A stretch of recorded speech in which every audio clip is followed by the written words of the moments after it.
Bonjour à toutes et à tous, chronique pour la radio, c'est nous sommes la semaine du 3 mars 2025. Après la déclaration sidérante, mais plutôt juste tout de même, dans le ton de Macron, l'hiver vient à nouveau par l'Est, bah oui, personne ne veut de l'alignement aux USA et personne ne veut de la capitulation aux Russes. Et plier le genou aujourd'hui, c'est se retrouver à plat ventre demain, alors, collectivement, on fait quoi maintenant ? Après l'annonce hier de la grève de la faim de plus de 300 médecins d'origine étrangère qui travaillent dans des hôpitaux français à cause de leur considération professionnelle dégradée, à cause du traitement et des discours minables affligés aux personnes déplacées, on fait quoi collectivement ?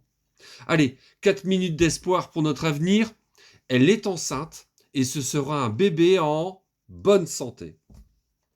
Tout le monde aime les femmes enceintes. Les deux familles, les voisins, les amis, les collègues, tout le monde. Quelle que soit la religion, la tradition, l'origine, la catégorie socio-professionnelle, l'âge ou la tendance politique, tout le monde aime la femme enceinte. Et ce bébé qui va naître, garçon ou fille, qu'est-ce qu'on lui souhaite ? De ressembler à maman, forcément, d'avoir les yeux de son père, le sourire charmeur, pas trop de pleurs quand même, de bonnes nuits et surtout, une bonne santé. C'est en faisant ce constat que l'équipe municipale de Strasbourg a eu une idée géniale. En effet, comme tous les élus des territoires, ils élaborent des outils structurants. Ce sont des documents qui cadrent les politiques qui seront menées sur les 10-20 ans à venir. On a les plans climat pour mieux respirer, moins polluer, décarboner, le contrat local de santé pour répondre aux pathologies, le projet alimentaire territorial pour dynamiser la production locale pour une bonne alimentation, le projet de territoire pour globalement traiter du développement humain et de notre adaptation. La proposition que je vous fais ici est de cocher toutes les cases de ces documents et surtout de parler à tout le monde. L'offre est celle-ci, un panier de fruits et légumes de saison, locaux et bio par semaine, pendant 2 à 5 mois en fonction des revenus du foyer, et 2 ateliers de sensibilisation aux perturbateurs endocriniens. Les perturbateurs endocriniens, ce sont des produits chimiques dangereux pour notre santé. Ce sont plus de 1000 études scientifiques qui le disent. On les retrouve dans les cosmétiques, les conservateurs, les produits d'entretien, d'hygiène, les pesticides, les polluants éternels, les plastiques, bref, presque partout. Alors on peut se marrer 3 secondes, mais moins 50% de spermatozoïdes en 40 ans. La France, championne du monde du cancer du sein.